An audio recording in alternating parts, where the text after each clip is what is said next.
मेरे साथ यहां पर कांग्रेस के एक नेता हैं, वो हमारे साथ जुड़े हुए हैं, वरुण जी, वरुण पुरोहित। वरुण जी, आप देखिए, आप इसको फॉर्मेलिटी मत समझिएगा, मैं आपका प्योर एनालिसिस लेना चाहूंगा, क्योंकि मैं जानता हूं आप सभी लोग एग्जिट पोल पर रिलाई नहीं करते हैं, विच इज फेयर इनफ, हम we give that to you. लेकिन फिर भी अभी तक का जो डेटा आ रहा है, हमने दो एग्जिट पोल्स दिखाए हैं, उसमें ट्रेंड दिखाई दे रहा है कि जो इंडिया अलायंस है, या मैं महाविकास आघाड़ी की बात करूं, वो ट्रेल कर रहा है। आपका टेक?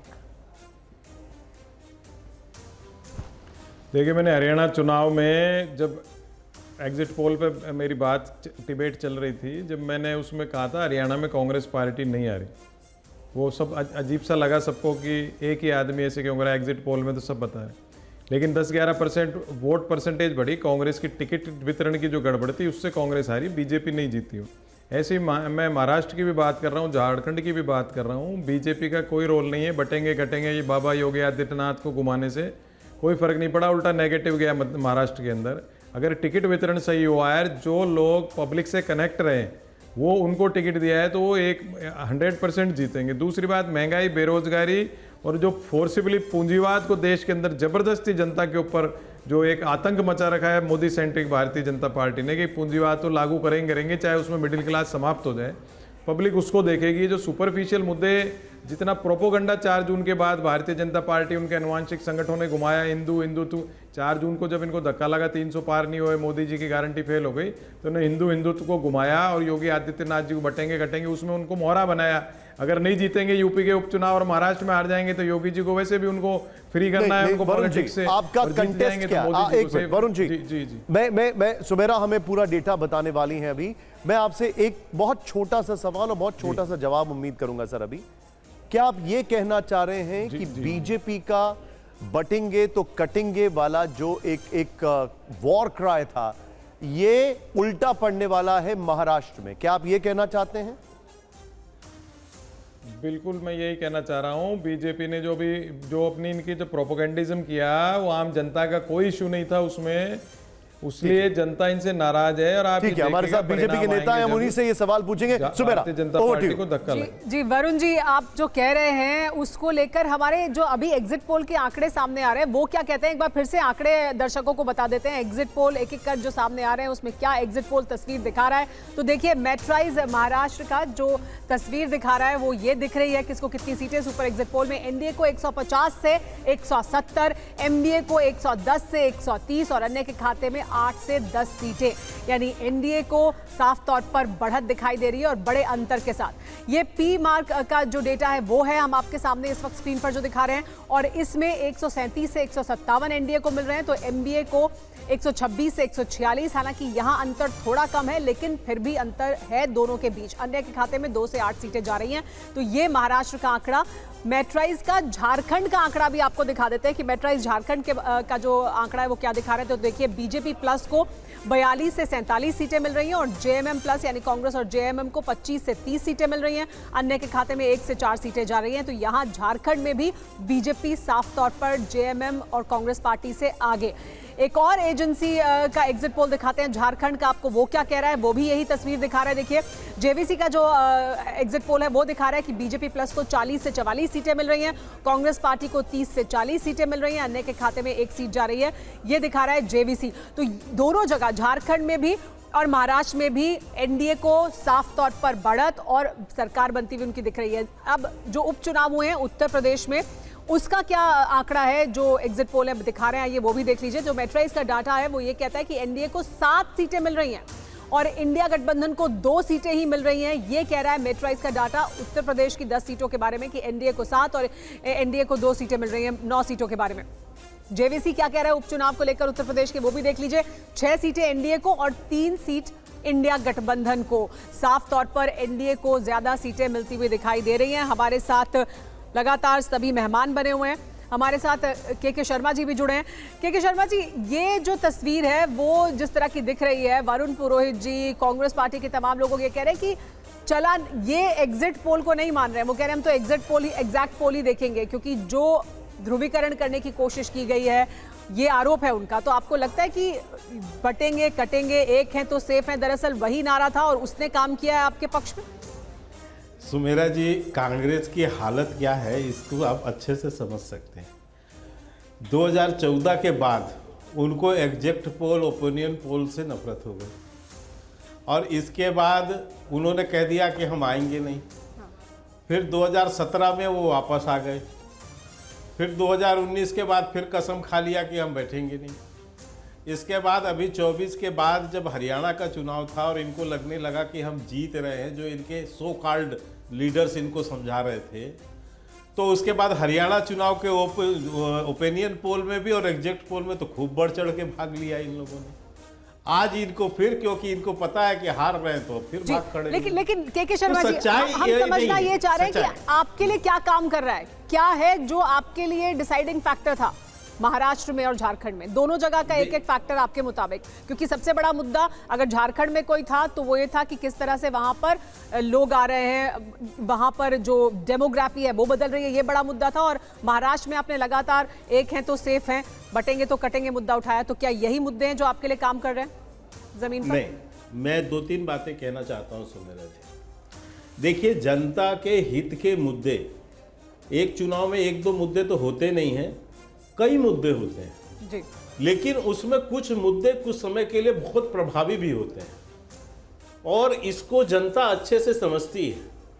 आप जो झारखंड में जो इशू था, एक तो भ्रष्टाचार, व्यापक भ्रष्टाचार, महिलाओं पर व्यापक अत्याचार, घुसपैठियों का वहां पर आना और आदिवासी महिलाओं के साथ दुर्व्यवहार करना, उनकी जबरदस्ती उनका शादी करना, उनसे धर्मांतरण कराना, और जो हिंदू उनके जो आदिवासियों के त्यौहार है उस पर जो है मारपीट करना, आंदोलन करना, उनको जो है प्रताड़ित करना। ठीक।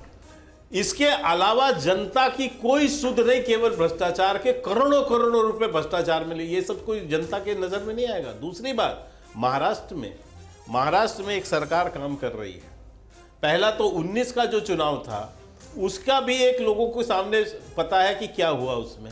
इसके बाद आप खुद उलेमा बोर्ड का 17 सूत्री एजेंडा, डिवाइडेशन का, पूरा जो देश के डिवाइडेशन का एजेंडा है वो लेकर आप आगे बढ़ रहे हैं। आप कह रहे हैं कि हम जो इस 17 मांगों को मानेंगे, मुसलमानों के, उलेमाओं के। आप सिपा सालार हो गए। तो राहुल गांधी, एक बात पूरी तो कर लेनी दीजिए सुमेरा जी। बकायदा मैंने मुस्लिम पर्सनल लॉ बोर्ड के प्रवक्ता कहते हैं कि मेरे सिपा सालार हैं, हैसियत भी दिखाई इनको कि शहजादे सिपा सालार हो गए, उद्धव ठाकरे सिपा सालार हो गए, शरद पवार सिपा सालार हो गए। और जो छत्रपति महाराज शिवाजी महाराज की भूमि है, जहां हिंदू राष्ट्र की बात हुई हो, वहां ये मुस्लिम राष्ट्र की लेके खड़े हो गए। ठीक है, के शर्मा जी, मुस्लिम राष्ट्र बनाने चले। आपने अपना पर्सपेक्टिव रखा है। अभी तो मैं इसलिए कहता हूं कि जनता मूर्ख नहीं है सर। अभी हमारे पास एक और एग्जिट पोल का डेटा आया है और मुझे लगता है आप सबकी उसमें रुचि होगी। मेरे साथ शिवसेना उद्धव गुट से भी हमारे साथ संजय गुप्ता जी जुड़ चुके हैं। स्वागत है आपका संजय जी। के जी, आप भी और आप सभी हमारे मेहमान ध्यान से देखिएगा। अगला डेटा आपके सामने है, यह है पीपल्स प्लस। यहां पर तो बहुत बड़े नंबर्स दिए गए। NDA 175 to 195। अब इसको हम क्लीन स्वीप कहते हैं, अगर मैं गलत नहीं हूं। ये यहां पर दिया जा रहा है, ये हम नहीं वेरीफाई कर रहे हैं, ये पीपल्स प्लस जो एजेंसी है उसका डेटा है। एमवीए 85 to 112, अदर्स है 0, मतलब 7 से 12 के बीच में। यानी कि अभी तक 3 डेटा है, 3 डेटा में ज्यादातर, मतलब सारे डेटा में एनडीए को लीड दिखाई दे जा रही है। लेकिन मैं इसी से मैं एक अपॉर्चुनिटी लेता हूं, पार्टी वाइज भी डेटा आ गया। एक बार जरा बताइए, एनडीए में बीजेपी को, ये मेट्राइज का है, 89 to 101 बीजेपी है। शिवसेना शिंदे गुट 37 to 45, एनसीपी अजीत पवार 17 से 26। लेकिन चाचा ज्यादा हैं। चाचा की अगर बात की जाए, एनसीपी शरद पवार 35 to 43, शिवसेना उद्धव गुट। लोकसभा में अच्छा स्ट्राइक रेट था शिंदे गुट का और वही यहां पर दिखाई दे रहा है, क्योंकि शिवसेना उद्धव गुट का 21 to 29 दिखाई दे रहा है। मैं ये अपना ओपिनियन नहीं बता रहा हूं, ये मेट्राइज का डेटा है, वो आपके सामने बता रहा हूं। कांग्रेस 39 to 47। ये अब सीधे हमारे सामने जो डेटा है, अब मैं सीधे चलूंगा, हमारे साथ खास मेहमान भी जुड़े हुए हैं। सबसे पहले संजय गुप्ता जी शिवसेना उद्धव गुट से हैं। संजय जी, एग्जिट पोल के अलग अलग डेटाज एक ट्रेंड बता रहे हैं। निश्चित तौर पर आप कह सकते हैं कि एग्जिट पोल पे रिलाई नहीं कर सकते, वो गलत हो सकते हैं, लेकिन मैं इसमें केविएट ऐड करता हूं। मेरी केविएट यह है कि आज जो वोटिंग परसेंटेज हुआ है वो combined with this exit poll trend, आपका इंटरनल एनालिसिस क्या कह रहा है? देखिए, मुझे लगता है कि हमने आपस में कहने सुनने की बातें बहुत की हैं और मुद्दों को बताने की बातें भी बहुत की हैं, और उसको सबको बातों को सुनने के बाद महाराष्ट्र की जनता ने ही अंतिम फैसला करना था और उसका मद्देनजर हो गया है। और इसका रिजल्ट 23 तारीख को आएगा, तो हम तो उसी पर करेंगे, क्योंकि आंकड़े तो आंकड़े हैं। आंकड़े तो ये भी कहा गया कि अब की बार 400 पार, मगर बड़े बड़े विद्वान विफल हो गए और वो आंकड़े वो निकल के नहीं आए जो सोचा था। मगर इस महाराष्ट्र की राजनीति में पिछले 5 सालों में मैंने देखा और ये जाना कि दोस्त कौन है या दुश्मन कौन है या धोखेबाज कौन है या अपना कौन है, ये पता ही नहीं चला। और अंतिम समय में भी, अंतिम क्षणों में भी समाजवादी पार्टी ने जिस तरह से जो किया, मतलब एक तो उत्तर प्रदेश में अपनी सीटें ले ली 9 की 9, कैम गठबंधन के साथी हैं, उत्तर प्रदेश हमारा है, और मगर महाराष्ट्र के अंदर उन्होंने अपने गठबंधन के साथियों की बात नहीं मानी और अपने उम्मीदवार मना करने के बावजूद भी उतार दिए। 7 सीटें समाजवादी पार्टी लड़ रही है और उसमें से 5 सीटें ऐसे हैं जिनमें हमारे प्रतिद्वंदी आपस में एक दूसरे के आमने सामने हैं। तो मुझे लगता है कि ये बिल्कुल नया ताज़ा एंड टाइम पे जो नया धोखा समाजवादी पार्टी ने दिया, इसका नुकसान तो हमें होगा ही। और मना किया था अखिलेश जी को कि उत्तर प्रदेश में रहे, महाराष्ट्र के अंदर क्या है आपका। अबू आजमी को उतारा उन्होंने बिना बात, बीजेपी को एक मुद्दा दिया हिंदुत्व वाले मामले में भी और दूसरे मामले में भी। अबू आजमी की क्या पोजीशन थी महाराष्ट्र के अंदर, इस चीज से हमें नुकसान होगा। सर, हमारे साथ एक बहुत सीनियर जर्नलिस्ट समीर जी बैठे हुए हैं स्टूडियो में, वो आपसे कुछ पूछना चाह रहे हैं। समीर जी। नहीं, मैं सिर्फ कहना चाहता हूं कि अभी संजय गुप्ता जी कह रहे थे कि धोखा कौन देता है, क्या देता है। अब देखिए, कल ही शरद पवार का बयान आया है धारावी प्रोजेक्ट को लेकर, कि धारावी प्रोजेक्ट को लेकर शरद पवार की क्या विचार है और धारावी प्रोजेक्ट को किस तरीके से उद्धव गवर्नमेंट की जब सरकार थी किस तरीके से मदद की गई थी। और दूसरा देखिए, हालत देखिए उद्धव ठाकरे, बाला साहब ठाकरे की पार्टी की, कि समाजवादी पार्टी से उम्मीद कर रहे हैं कि जो समाजवादी पार्टी 2 सीटें जीतने लायक पार्टी है, उनकी दम पर ये महाराष्ट्र की सरकार लाने की कोशिश कर रहे हैं। आप हालत देखिए कि समाजवादी पार्टी अगर चुनाव नहीं लड़ती तो हम सत्ता में आ जाते हैं। आप ये नहीं बता रहे कि हम हिंदुत्व की बात करते हैं तो हमें ज्यादा वोट मिलते हैं। संजय जी, आप जो अभी बता रहे हैं उसके लिए अंग्रेजी में एक शब्द है फॉल्ट लाइंस, लेकिन आप जो अभी बता रहे हैं ये वोटिंग के बाद बता रहे हैं, ये आपकी तारीफ है, आपकी डिसिप्लिन है, लेकिन ये फॉल्ट लाइंस अगर इतनी डीप थी तो फिर आपको लगता नहीं है कि अलायंस अपने आप में एक बहुत बड़ा मिथ है, जो अगर जो आप बता रहे हैं उसके हिसाब से जाएं तो? बिल्कुल कह सकता हूं मैं इस बात को। देखिए, अभी तक वो कह रहे हैं सुमेरा, वो कह रहे हैं। संजय जी, इसमें मैं भी एक सवाल जोड़ दूं, इसमें मैं भी एक सवाल जोड़ दूं जो निशांत ने पूछा है आपसे। आप समाजवादी पार्टी की 7 से 8 सीटें गिनवा रहे हैं, लेकिन जो अंतर दिखाई दे रहा है एग्जिट पोल में तो वो कहीं ज्यादा है। तो धोखा और लोगों ने भी दिया है, क्या उसका भी नुकसान है या सिर्फ समाजवादी पार्टी के सर ही ठीकरा फोड़ेंगे? देखिए, एक विचारधारा होती है, हर पॉलिटिकल पार्टी ना अपनी विचारधारा पर टिकी होती है। जैसे कहा जाता है कि हवा दिखाई नहीं देती मगर जीवन उसी से होता है, नींव दिखाई नहीं देती मगर वृक्ष उसी पे खड़ा होता है, नींव दिखाई नहीं देती मगर इमारत उसी पे खड़ी होती है। जब कोई भी पॉलिटिकल पार्टी अपनी विचारधारा से हटेगी तो उसको अपनी जमीन तलाशने में वर्षों लग जाएंगे। समाजवादी पार्टी की जो विचारधारा थी, जिस तरह से उन्होंने अबू आजमी को किया महाराष्ट्र के लिए, तो अबू आजमी सबसे खतरनाक आदमी था महाराष्ट्र की राजनीति के अंदर। अबू इतना महत्व, देखिए अबू आजमी की आप देखिए ना, आपके उनकी पृष्ठभूमि देखिए, उनका अब वो देखिए किस तरह से उन्होंने बाला साहब को लेकिन सर, आप जो बता रहे हैं ये बहुत चिंताजनक है। कांग्रेस से वरुण पुरोहित हमारे साथ हैं। वरुण जी, मैं इनके शब्द अगर दोहराऊं तो इन्होंने कहा हाँ फॉल्ट लाइंस थी, हाँ ये कहां का अलायंस है कि यहां पर ये कौन सा अलायंस किया कांग्रेस ने, ये कह रहे हैं। और अभी अभी वोटिंग खत्म हुई है, उसके बाद वरुण जी ये बहुत बड़ा अलार्मिंग फैक्टर है, क्योंकि हम ये देख रहे हैं कि अभी बिहार के चुनाव होने बाकी हैं, अभी दिल्ली के चुनाव होने बाकी हैं। ये जो देश है ये एक स्टेट ऑफ इलेक्शंस में ही रहता है हमेशा। देखिए, जो अलायंस बना था, इंडिया अलायंस जो बना था, लोकसभा चुनाव के लिए बना था, विधानसभा चुनावों के लिए नहीं बना था। लेकिन आपने हरियाणा में भी देखा और नहीं सर, मेरा सीधा सवाल, अभी जो शिवसेना उद्धव गुट से जो नेता है उन्होंने पूछा है, मैंने जो उसमें पेरिफेरीज ऐड किए उसको इग्नोर कर दीजिए। उनका कहना है कि इस अलायंस में फॉल्ट लाइंस है, उनका कहना है कि अलायंस ठीक से नहीं हो पाया, उनका कहना है कि हमें धोखा दिया गया। नहीं, जो महाराष्ट्र का अलायंस है वो तो बिल्कुल सही था। समाजवादी पार्टी पे जो समाजवादी पार्टी की जो बात कर रहे हैं, समाजवादी पार्टी लोगों ने को हमने जो अपना मित्र बना लिया। ये लो, अब इनसे पूछ लो, पहले तो इनसे ही पूछ लो इस सब इलेक्शन बातें। में आप ही बोल लो जो सब कुछ, दूसरे को जिस बोल तरह के अपने साथियों की, तो हम कह भी सकते हैं कि जो पुराने थे या सही अब के थे, उनके साथ हमें कैसे रहना था, नहीं रहना था। लेकिन जिनके साथ गठबंधन बनाया वो कितने पायदार थे, कितने वफादार थे। मेरा तो इनसे बात तक करने का मन नहीं है सर। मैं इनसे क्या बात करूं। और मैं जो मतलब किस तरह का गठबंधन, हिंदुत्व की बात किस करने तरह वाली के- पार्टी अभी मुसलमानों कह रहे के हैं वोटों पे कि निर्भर केंद्र है। में था, संजय गुप्ता स्टेट में जी, नहीं था।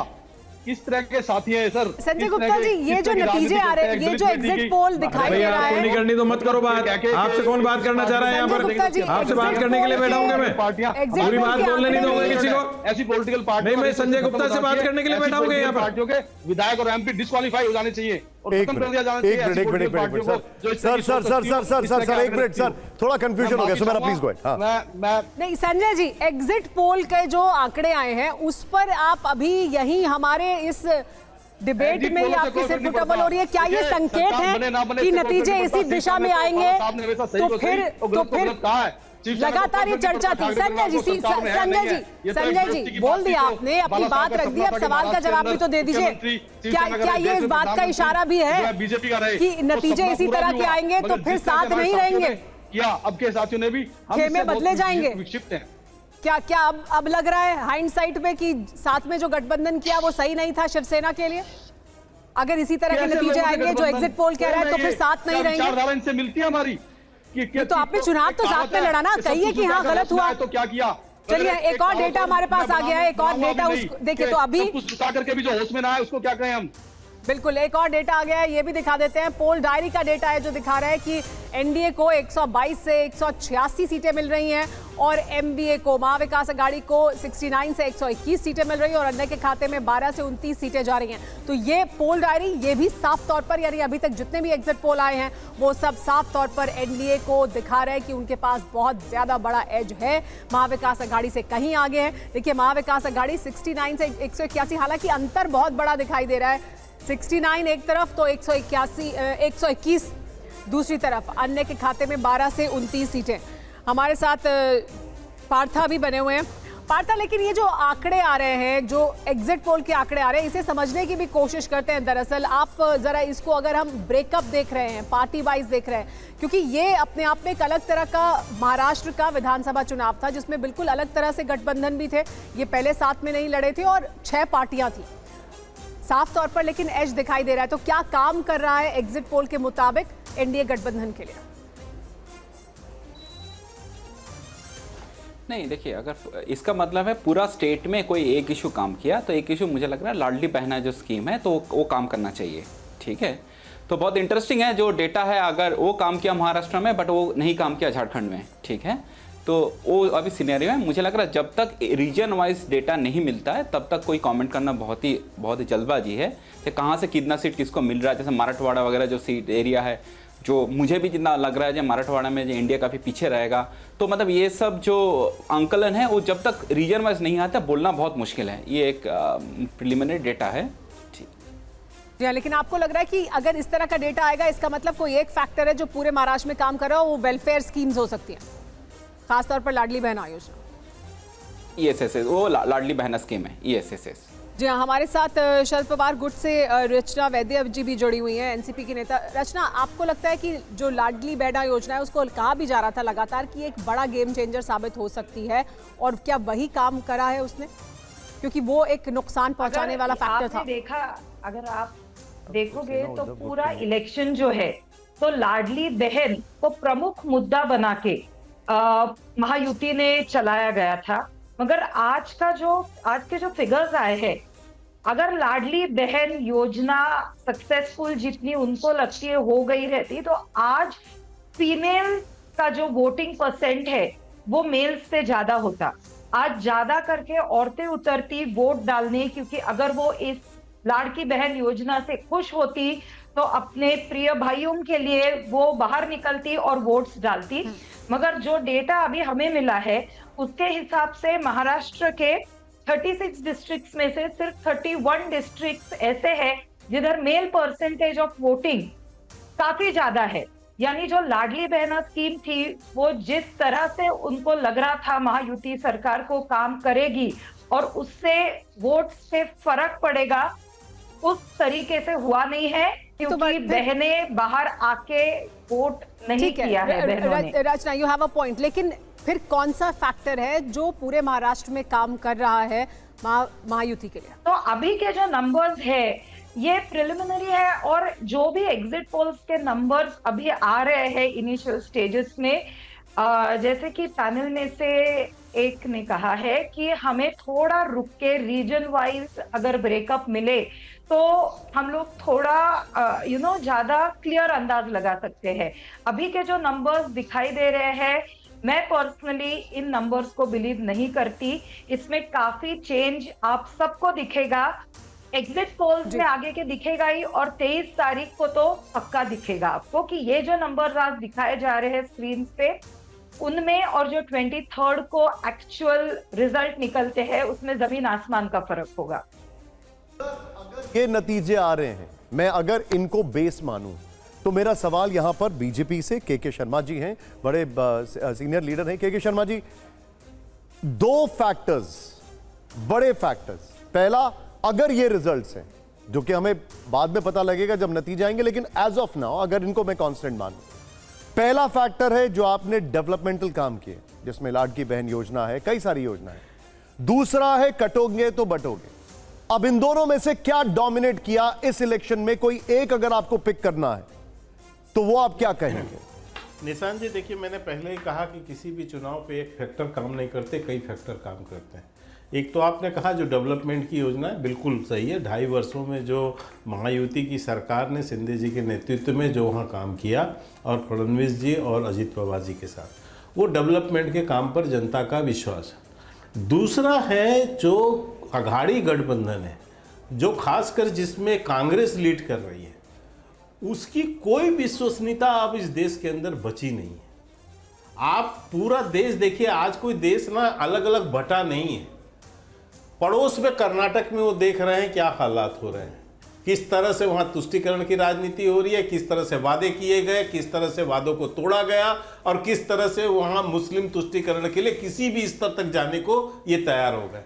हिमाचल जो है, बिल्कुल उसकी जो घटना है वो भी सबके सामने है कि वहाँ किस तरह के वादे किए गए। आज ये हालात हो गए, यदि शायद मैं गलत नहीं हूँ, कि हिमाचल भवन को अटैच करने की बात करनी पड़ी है। इतना बुरे दिन आ गए वहां के कि एक अच्छी अर्थव्यवस्था सरकार की, और उसमें इन लोगों ने भ्रष्टाचार, 1.5 साल में इतना भ्रष्टाचार किया कि पूरी अर्थव्यवस्था लड़खड़ा गई। तनख्वाह देने के लिए पैसा नहीं है कर्मचारियों को जी। लेकिन तो देश की जनता समझती नहीं है। एक और डेटा आ गया है। एक और बस इतना आप ये कह रहे हैं कि विश्वास नहीं लोगों ने किया है, इस वजह से वापस आपके पास आए हैं। हालांकि लोकसभा चुनाव के दौरान विश्वास किया था इसी अलायंस पर, लेकिन एक एक्सेस माई इंडिया का डेटा सामने आया है जो झारखंड में जो अभी तक डेटा आ रहे थे उसे पलटने वाला डेटा है। सर, ये डेटा देख लेते हैं, बहुत इंटरेस्टिंग है ये। इसके बाद फिर चर्चा वापस आपके पास आएंगे, करेंगे। देखिए एक्सेस माई इंडिया, देखिए तस्वीर कैसी दिखा रहा है झारखंड की। ये देखिए तस्वीर पूरी तरह से बदल रहा है एक्सेस माई इंडिया। यहाँ पर झारखंड में वो दिखा रहा है कि जेएमएम और कांग्रेस को 53 सीटें मिल रही हैं और बीजेपी प्लस को 25 सीटें, अन्य के खाते में 3। तो ये पूरी तरह से तस्वीर को बदल रहा है झारखंड में एक्सेस माई इंडिया का एग्जिट पोल। तो ये अपने आप में एक बड़ी खबर और एक अलग तरह की तस्वीर झारखंड को लेकर एग्जिट पोल एक्सेस माई इंडिया का, जो बता रहा है कि झारखंड में साफ तौर पर बढ़त ही नहीं, सरकार बनती हुई दिख रही है। एग्जिट पोल के मुताबिक कांग्रेस पार्टी और जेएमएम की 53 सीटें उन्हें मिल रही हैं और बीजेपी को 25 सीटें ही मिल रही हैं, यानी बीजेपी और उसके अलाइज को 25 सीटें ही मिल रही हैं। तो झारखंड में ये एक डेटा है अभी तक जो आए हैं एग्जिट पोल, उसमें एक अलग तरह की तस्वीर झारखंड के लिए दिखा रहा है। तो ये अपने आप में तस्वीर के शर्मा जी पूरी तरह से बदली भी झारखंड में दिखाई दे रही है इस एग्जिट पोल के मुताबिक। तो फिर ये एग्जिट पोल तो ये बता रहा है कि विश्वास किया है इस अलायंस पर। नहीं, देखिए, ऐसा मैंने पहले ही कहा आपसे कि तमाम एग्जिट पोल में कई लोग करते हैं सर्वे। पहले भी जब हरियाणा का भी हुआ है तब भी कुछ लोगों ने हमें जिताया था, बड़ी संख्या में लोगों ने हमें हराया था। जब 2024 के परिणाम आए थे उसमें भी बहुत काफ़ी डिफरेंसेस थे। हम तो इसको जो भी एग्जिट पोल थे हम स्वीकारते हैं, हम उसका कोई खंडन नहीं करते, हम तो कहते हैं, लेकिन हम अपने पर फेथ करते हैं कि हमने क्या किया। तो मैं इसलिए उस बात को आपको बताना चाहता हूं, और खासकर जब आपने महाराष्ट्र की बात की तो यहाँ पर समीर जी वहाँ बैठे हैं, काफ़ी अनुभवी पत्रकार है। मैं एक आंकड़ा आपको बताता हूँ सुमेरा जी। 2014 का विधानसभा का चुनाव हो या 2019 का विधानसभा का चुनाव हो महाराष्ट्र का, जब हम 266 सीट पे लड़े या बाद में 148 पे लड़े, या तीनों लोकसभा का चुनाव हो 2014, 2019, 2024, भारतीय जनता पार्टी का वोट प्रतिशत 25% से लेकर 27% तक रहा। 1.5-2% का डिफरेंस रहा है, वरना इस पांचों चुनाव में भारतीय जनता पार्टी को महाराष्ट्र में 25 से 27% के बीच में वोट मिला है।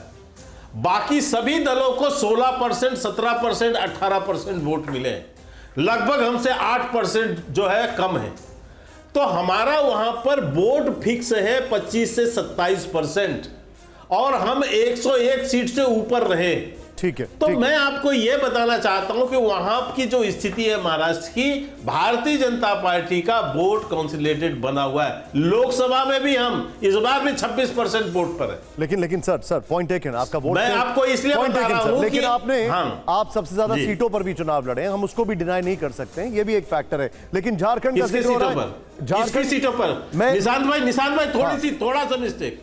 हाँ 2014 में किसके पास कितनी सीटें? मैं 2024 के लोकसभा इलेक्शन की बात कर रहा हूं महाराष्ट्र। नहीं, लोकसभा से विधानसभा मत जोड़िए, मैंने इसीलिए दोनों विधानसभा का जिक्र ठीक है, किया। कोई बात लोकसभा ओके, का पॉइंट टेकन। मैं लोकसभा का जिक्र कर रहा था, पॉइंट टेकन। लेकिन लोकसभा और विधानसभा बहुत लेकिन अलग के होते हैं। ठीक है, पॉइंट टेकन। बनाने के लिए तो आपके सहयोगी भी अच्छा प्रदर्शन करें, ये जरूरी है ना। आपके सहयोगी भी अच्छा प्रदर्शन करें तब तो अच्छा होगा। अगर अभी भी सहानुभूति रहेगी शरद पवार और उद्धव ठाकरे के लिए तो फिर तस्वीर बदल जाएगी।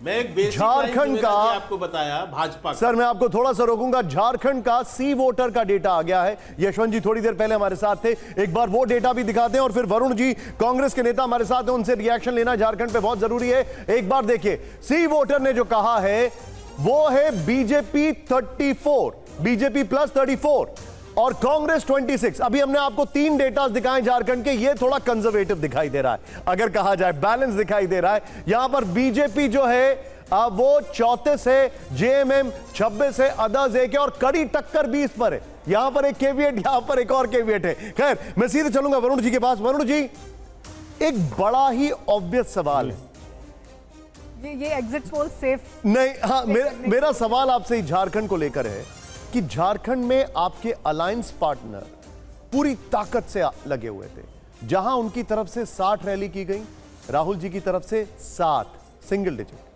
खड़गे साहब की तरफ से 4। आपका मैनिफेस्टो पहले राउंड की जो वोटिंग थी उससे एक दिन पहले रिलीज होता है। अब ये एक प्रयोग था या ये एक अपने आप में आपकी कोई ऐसी कोशिश थी कि भाई चलो इसको जाने देते हैं, give it a pass over to our alliance partner, क्या था ये?